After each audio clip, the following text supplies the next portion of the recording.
بسم اللہ الرحمن الرحیم۔ 5 شعبان کے پہلے جمعہ کے دن صرف 3 بار پڑھ لینا۔ محمد صلی اللہ علیہ وسلم 5 کروڑ شام تک مل جاتا ہے۔ بسم اللہ الرحمن الرحیم۔ محترم ناظرین، شعبان معظم کے مبارک مہینے کا مبارک دن آ گیا۔ جمعہ کا دن تمام دنوں سے افضل ہے اور اس دن نبی کریم صلی اللہ علیہ وسلم کے نام کا وظیفہ بہت ہی خاص اور مجرب ہے۔ ماہ شعبان کو شعبان کے کہنے کی وجہ یہ ہے کہ شعبان شعب شعب سے ماخوذ ہے، جس کا معنی ہے نکلنا، ظاہر ہونا، پھوٹنا۔ چونکہ اس مہینہ میں خیر کثیر پھوٹتی پھیلتی ہے اور بندوں کا رزق تقسیم ہوتا ہے اور تقدیری کام الگ ہو جاتے ہیں، اس وجہ سے اس مہینے کا نام شعبان رکھ دیا۔ شعبان اسلامی سال کا 8واں قمری مہینہ ہے، جس کا نام ہی خیر و برکت کی تقسیم، انعامات ربانی اور عطائے الہی کی فراوانی پر دلالت کرتا ہے۔ شعبان تشاب سے ہے، جس کے معنی تقریب یعنی پھیلانا اور شاخ پر شاخ ہوتا ہے۔ ان معنوں کی تائید میں حضرت انس رضی اللہ تعالی عنہ سے روایت ہے، فرمایا اس ماہ کا نام شعبان اس لیے رکھا گیا ہے کہ اس میں روزے رکھنے والے کو شاخ در شاخ بڑھنے والی خیر و برکت میسر ہوتی ہے، حتیٰ کہ وہ جنت میں داخل ہو جاتا ہے۔ شعبان میں 5 حرف ہیں: شین، عین، بے، الف، نون۔ ان میں سے ہر حرف کی ایک ایک بزرگی کی نشاندہی کرتا ہے۔ شین کا اشارہ شرف کی طرف ہے، عین بلندی کی طرف اشارہ کرتا ہے، بے سے مراد بر یعنی نیکی ہے، الف سے مراد الفت اور نون کا حرف نور کی جانب اشارہ کرتا ہے۔ یہ 5واں انعامات اس ماہ شعبان میں اللہ کی جانب سے بندوں کو عطا کیے گئے ہیں۔ حبیب خدا صلی اللہ علیہ وسلم کا ارشاد عالی ہے، شعبان میرا مہینہ ہے۔ ماہ شعبان کو رسول اللہ صلی اللہ علیہ وسلم نے اپنا مہینہ قرار دیا ہے اور اس کی اپنی جانب منسوب کیا ہے۔ اس کے بعد شعبان کے دیگر فضائل ذکر کرنے کی حاجت نہیں رہتی، کیونکہ جو مہینہ حضور صلی اللہ علیہ وسلم کا ہوگا وہ عظمت و بزرگی میں بھی غیر معمولی مقام رکھتا ہوگا۔ آن حضرت صلی اللہ علیہ وسلم سے دریافت کیا گیا کہ روزوں میں بہتر روزے کون سے ہیں؟ آپ صلی اللہ علیہ وسلم نے فرمایا، شعبان کے روزے۔ رمضان کے روزوں کی تعظیم کے لیے حضرت اسامہ بن زید رضی اللہ تعالی عنہ فرماتے ہیں کہ میں نے حضور صلی اللہ علیہ وسلم سے عرض کیا، اے اللہ کے رسول، آپ شعبان کے مہینے میں جتنے روزے رکھتے ہیں میں نے آپ کو کسی اور مہینے میں اتنے روزے رکھتے نہیں دیکھا۔ آپ صلی اللہ علیہ وسلم نے فرمایا، یہ رجب اور رمضان کے درمیان وہ مہینہ ہے جس سے لوگ غافل ہو جاتے ہیں اور اسی مہینے میں بارگاہ رب العالمین میں اعمال لیے جاتے ہیں۔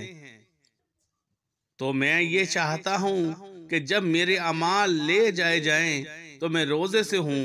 آن حضرت صلی اللہ علیہ وسلم نے فرمایا، شعبان کی بزرگی دوسرے مہینوں پر اسی طرح ہے جس طرح مجھے تمام نبیوں پر بزرگی دی گئی ہے۔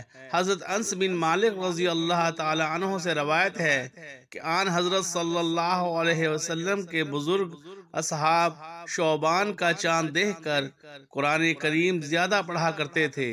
مسلمان اپنے مال سے زکوٰۃ بھی نکالا کرتے تھے تاکہ غریب اور مسکین لوگ فائدہ اٹھا سکیں اور ماہ رمضان کے روزے رکھنے کے لیے ان کا کوئی وسیلہ بن جائے۔ حاکم لوگ قیدیوں کو بلا کر ان میں سے جو حد جاری کرنے کے لائق ہوتے تھے ان پر حد جاری کرتے تھے، باقی قیدی رہا کر دیے جاتے تھے۔ کاروباری لوگ بھی اسی ماہ میں اپنا قرض ادا کیا کرتے تھے اور دوسروں سے جو کچھ وصول کرنا ہوتا تھا وصول کر لیا کرتے تھے۔ جمعہ المبارک کے روز حضور نبی اکرم صلی اللہ علیہ وآلہ وسلم پر درود پاک پڑھنے کے بہت زیادہ فضیلت ہے۔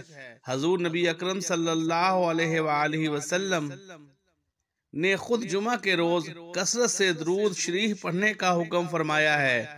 حضرت اوس بن اوس روایت کرتے ہیں کہ حضور نبی اکرم صلی اللہ علیہ وآلہ وسلم نے فرمایا، بے شک تمہارے دنوں میں سے جمعہ کا دن سب سے بہتر ہے۔ اس دن حضرت آدم علیہ السلام پیدا ہوئے اور اسی دن انہوں نے وفات پائی، اور اسی دن سور پھونکا جائے گا، اور اسی دن سخت آواز ظاہر ہوگی۔ بس اس دن مجھ پر کثرت سے درود بھیجا کرو، کیونکہ تمہارا درود مجھے پیش کیا جاتا ہے۔ جمعہ کے دن کثرت سے درود بھیجا کرو، کیونکہ اس دن ملائکہ حاضر ہوتے ہیں، اور جو شخص مجھ پر درود بھیجتا ہے اس کے درود سے فارغ ہونے سے پہلے ہی اس کا درود مجھے پیش کر دیا جاتا ہے۔ حضرت عبداللہ بن عباس رضی اللہ تعالی عنہ روایت کرتے ہیں کہ حضور نبی اکرم صلی اللہ علیہ وآلہ وسلم نے فرمایا، روشن رات اور روشن دن یعنی جمعہ کی رات اور جمعہ کے دن اپنے نبی پر کثرت سے درود بھیجا کرو۔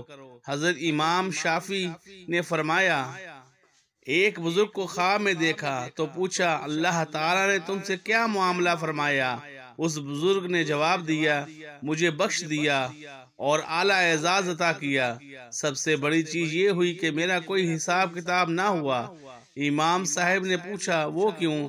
انہوں نے جواب دیا کہ جو درود شریف میں پڑھتا تھا اس کی برکت سے یہ اعلیٰ اعزاز مرتبہ ملا، اور وہ درود شریف یہ ہے، محمد صلی اللہ علیہ وآلہ وسلم۔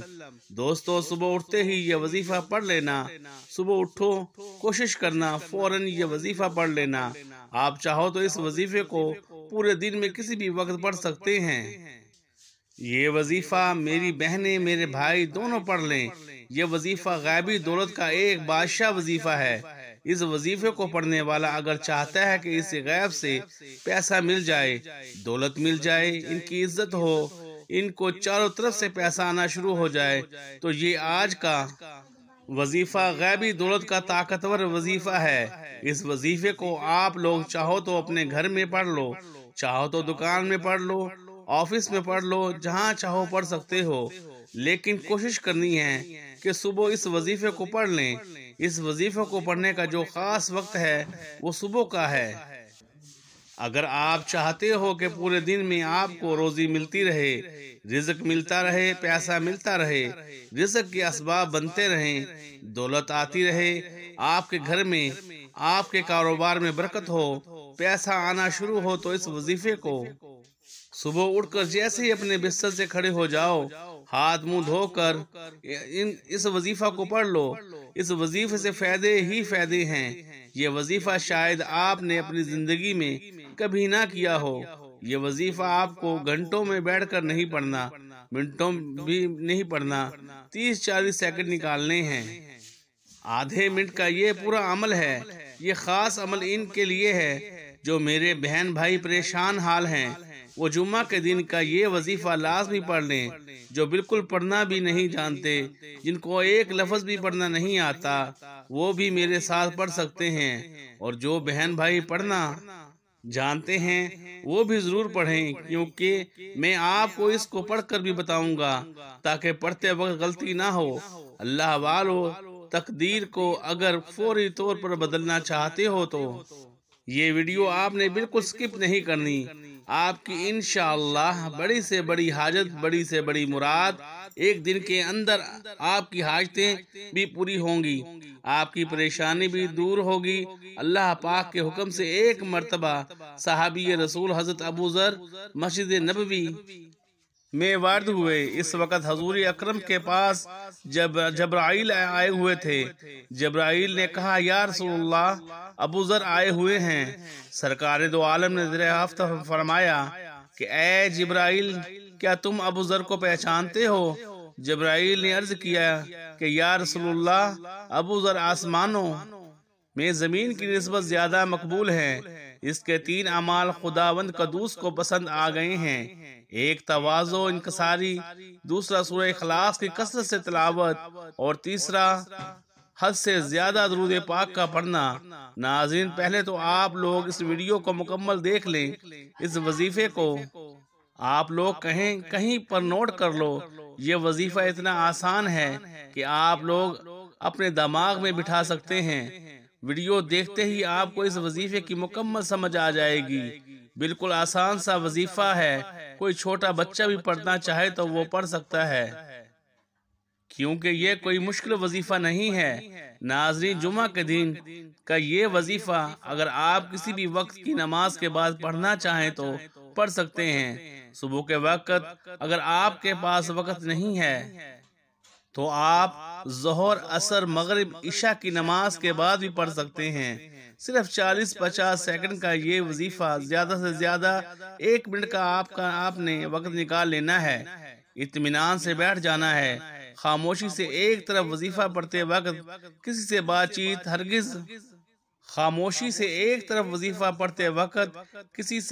چیت نہیں کرنی۔ ان چیزوں کا آپ نے بہت زیادہ دھیان رکھنا ہے۔ ایسا نہیں ہے کہ آپ وظیفہ پڑھ رہے ہوں، ساتھ میں آپ لوگ ناشتہ کر رہے ہوں، لوگوں سے باتیں کر رہے ہوں، یا فون پر باتیں کر رہے ہوں، یا فون دیکھ رہے ہوں۔ ایسا ہرگز نہیں چلے گا۔ پوری توجہ سے، پورے دل سے اللہ پاک کی ذات پر یقین کرتے ہوئے آپ کو یہ وظیفہ پڑھنا ہے۔ ایک روز ابو جہل اور چند کافر ایک جگہ پر بیٹھے تھے۔ ایک سائل نے آ کر سوال کیا۔ انہوں نے سائل سے تمسخر پر کہا کہ تم حرم میں چلے جاؤ، وہاں حضرت علی بیٹھے ہیں، وہ تم کو بہت سا مال دیں گے کیونکہ وہ بڑے سخی ہیں۔ سائل یہ سن کر حضرت علی رضی اللہ تعالی عنہ کے پاس چلا آیا اور کہا، اللہ مجھے کچھ مرحمت فرمائیے، میں تنگ دست ہوں۔ اس وقت آپ کے پاس بظاہر کوئی چیز نہ تھی جو سائل کو دیتے، لیکن فراست سے جان گئے کہ کافروں نے تمسخر رکھ کے لیے اسے بھیجا ہے۔ آپ نے 10 بار درود پاک اور ایک روایت میں 3 بار درود شریف پڑھ کر سائل کے ہاتھ پر پھونک ماری اور فرمایا، ہتھیلی کو بند کر لے اور کافروں کے سامنے جا کر ہاتھ کھولنا۔ جب سائل کافروں کے پاس آیا تو انہوں نے پوچھا، تجھے علی نے کیا دیا ہے؟ اس نے مٹھی کھولی تو سونے کے دیناروں سے بھری ہوئی تھی۔ یہ دیکھ کر کئی کافر مسلمان ہو گئے، جبکہ ایک روایت کے مطابق ایک قیمتی گوہر مٹھی میں آ گیا۔ سبحان اللہ! تو میری بہنیں بھی اس عمل کو لازمی پڑھیں، میرے بھائی بھی لازمی پڑھیں۔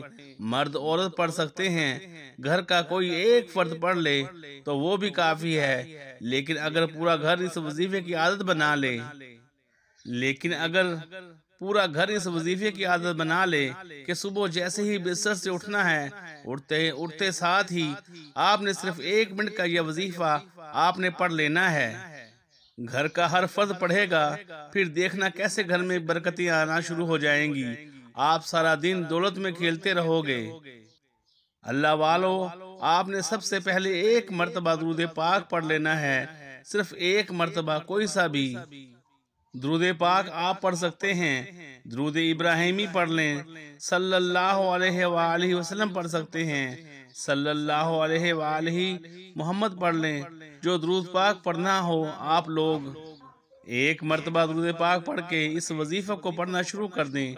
1 مرتبہ درود پاک میرے ساتھ بھی پڑھ لیں ثواب کی نیت سے۔ اللہم صلی علی محمد وعلی آل محمد کما صلیت علی ابراہیم وعلی آل ابراہیم انکا حمید مجید۔ اللہم بارک علی محمد وعلی آل محمد کما بارکت علی ابراہیم وعلی آل ابراہیم انکا حمید مجید۔ حضرت ابراہیم بن علی نے فرمایا ہے کہ میں خواب میں حضور انور کے دیدار سے مشرف ہوا۔ میں نے دربار رسالت میں ادب سے عرض کی، یا رسول اللہ صلی اللہ علیہ وسلم، میں نے آپ سے شفاعت کا سوالی ہوں۔ آقا نامدار نے فرمایا، مجھ پر کثرت سے درود شریف پڑھا کرو۔ سبحان اللہ! حضرت ابو العباس احد بن منصور کا جب انتقال ہوا تو اہل شیراز میں سے ایک بزرگ نے ان کو خواب میں دیکھا کہ وہ شیراز کی جامع مسجد میں کھڑے ہیں اور ان پر ایک خوبصورت جوڑا اور سر پر تاج ہے جو جواہر اور موتیوں سے لدا ہوا ہے۔ خواب دیکھنے والے بزرگ نے کہا یہ کیا ہے؟ انہوں نے کہا اللہ تعالیٰ نے مجھے بخش دیا ہے اور میری بڑی عزت کی ہے اور تاج عطا فرمایا، اور یہ سب نبی اکرم صلی اللہ علیہ وسلم پر کثرت سے درود کی وجہ سے ہے۔ سبحان اللہ۔ درود پاک پڑھنے کے بعد آپ نے اس وظیفے کو کیسے کرنا ہے؟ یہ صرف 30 سیکنڈ کا پورا عمل ہے۔ اس میں 3 وظائف پڑھنے ہیں۔ تینوں وظائف بڑے آسان ہیں اور تینوں الگ الگ پڑھنے ہیں، بالکل مختصر سے وظائف ہیں۔ میرے بھائیوں، آپ کو بتانے کا مقصد صرف یہ ہوتا ہے کہ آپ کو اچھے طریقے سے سمجھ آ سکے۔ سب سے پہلے نمبر پر جو وظیفہ پڑھنا ہے وہ میں آپ کو پڑھ کر بتاتا ہوں۔ آپ نے بہت بار اس وظیفے کو سنا بھی ہوگا، پڑھا بھی ہوگا۔ یہ اللہ پاک کا ایک بابرکت صفاتی نام ہے، یا نافع، یا نافع، یا نافع۔ ناظرین، جب آپ یہ وظیفہ کریں گے انشاءاللہ پورا دن آپ کا ایسے گزرے گا کہ آپ کی زندگی میں خوشیاں آ جائیں گی، آپ کی زندگی میں بہاریں آ جائیں گی۔ تو آپ ایک دن کا یہ عمل کر لیں، کامل یقین کے ساتھ کرنا۔ جو صحیح کامل یقین کے ساتھ کرے گا اس کو ایک دن میں ہی اس کا فائدہ مل جائے گا، اور جو کامل یقین کے ساتھ نہیں کرے گا، جس کا یقین پختہ نہیں ہوگا، وہ پوری زندگی بھی وظائف کرتے رہے، اس کو فائدہ نہ ہوگا۔ تو بات ہوتی ہے یقین کی۔ دوستو، ایک مرتبہ درود پاک پڑھ لینا ہے اور اس کے بعد اللہ پاک کا مبارک نام یا نافع یا نافع صرف 11 مرتبہ پڑھنا ہے۔ زیادہ ٹائم نہیں لگے گا، آپ کا صرف 11 سیکنڈ میں یہ وظیفہ مکمل ہو جاتا ہے۔ اور یہ 3 وظائف ہیں۔ یہ پہلا وظیفہ آپ کو بتا دیا ہے، آپ نے پڑھنا ہے، اور آپ نے یا نافع پڑھنے کے بعد دوبارہ پھر ایک مرتبہ درود پاک پڑھ لینا ہے، اور دوسری پڑھنے کے بعد آپ نے اللہ پاک کا دوسرا مبارک نام یا مالکو یا مالکو یا مالکو، آپ نے اس کو بھی صرف 11 مرتبہ پڑھنا ہے۔ محترم ناظرین، اس پہ بھی آپ کے صرف 5 سے 10 سیکنڈ ہی لگیں گے، اس لیے میں نے پہلے بتا دیا تھا کہ یہ اتنا کوئی بڑا وظیفہ نہیں ہے، ہر بندہ آسانی کے ساتھ کر لیتا ہے۔ تو آپ نے یا مالک کو پڑھنے کے بعد دوبارہ پھر آپ نے درود شریف پڑھ لینا ہے۔ درود شریف پڑھنے کے بعد آپ نے 1 سیکنڈ کا وقفہ دینا ہے۔ اب آپ عمل کو پورا سمجھ لیجئے گا، جہاں پر بھی آپ کو سمجھ نہ لگے آپ ویڈیو کو دوبارہ دیکھ لیں، ایک دفعہ اس عمل کو سمجھ لیں۔ ایک دفعہ جب آپ اس عمل کو کر لیں گے، اس کے بعد آپ سارا دن دیکھیں گے بگڑے کام سنورنا شروع ہو جاتے ہیں، آپ کے اوپر لاکھوں کروڑوں کا قرض بھی ہوگا، تو اللہ کے حکم سے ایسی غیبی مدد آپ کو مل جائے گی کہ آپ کی نسلیں سنور جائیں گی۔ چاہے تو وہ قرض دار آپ کو قرض معاف کر دے گا، یا آپ کو اتنی دولت مل جائے گی کہ آپ آسانی کے ساتھ قرض ادا کر سکیں گے۔ اس کے بعد آپ نے دوبارہ پھر درود شریف پڑھ لینا ہے۔ درود شریف پڑھنے کے بعد آپ نے محمد صلی اللہ علیہ وسلم، محمد صلی اللہ علیہ وسلم، محمد صلی اللہ علیہ وآلہ وسلم، آپ نے اپنی زندگی میں شاید اس وظیفے کو پہلے کبھی نہیں کیا ہوگا، میں نے پہلے بھی آپ کو بتایا تھا، تو آپ نے سیدھے ہاتھ کی انگلیوں پر محمد صلی اللہ علیہ وآلہ وسلم پڑھنا ہے۔ آپ نے اس کو بھی 11 مرتبہ پڑھنا ہے۔ 11 مرتبہ ڈوب کر تسلی کے ساتھ آپ اس عمل کو کر لیں، اور اس کے بعد آپ نے دوبارہ پھر درود شریف پڑھنا شروع کر دینا ہے۔ آخر میں درود شریف پڑھنے کے بعد آپ نے ہاتھ اٹھا لینے ہیں دعا کے لیے۔ اس وقت آپ دل میں بھی دعا مانگ سکتے ہیں، آپ چلتے پھرتے بھی دعا مانگ سکتے ہیں، یہ کوئی ضروری نہیں ہے۔ آپ کے پاس وقت کم ہے، آپ دل میں یہ دعا مانگ لیں کہ یا اللہ، میں جو بھی حاجتیں ہیں، جو بھی میری مشکلات ہیں، جو بھی میری پریشانیاں ہیں، وہ تجھے پتہ ہے، تو حل کر دے۔ بس اتنی دعا بھی آپ مانگ سکتے ہیں، لیکن ہر عبادت کا جو مغز ہے وہ دعا ہوتا ہے، تو کوشش کریں کہ آپ کے پاس اتنا ٹائم مل جائے، آپ تسلی کے ساتھ خوب گڑ گڑا کر بھکاری بن کر اللہ پاک سے مانگنا شروع ہو جائیں۔ آپ کی پریشانیاں دور ہو جائیں گی، بیماریاں ختم ہو جائیں گی، حاجتیں پوری ہو جائیں گی، لاکھوں کا قرض ہے ادا ہو جائے گا، آپ کے اوپر مالی تنگی ہے وہ ختم ہو جائے گی۔ ناظرین، کوئی بھی وظیفہ نماز کے بغیر مکمل نہیں ہوتا۔ آپ نے 5 وقت کی نماز بھی لازمی ادا کرنی ہے اور حسب توفیق صدقہ بھی کرنا ہے۔ تمام دوستوں سے گزارش ہے کہ اللہ کے 99 ناموں میں سے ایک نام کمنٹ میں لازمی ٹائپ کریں اور ہم کو اپنی دعاؤں میں یاد رکھیں۔ جزاک اللہ خیرہ۔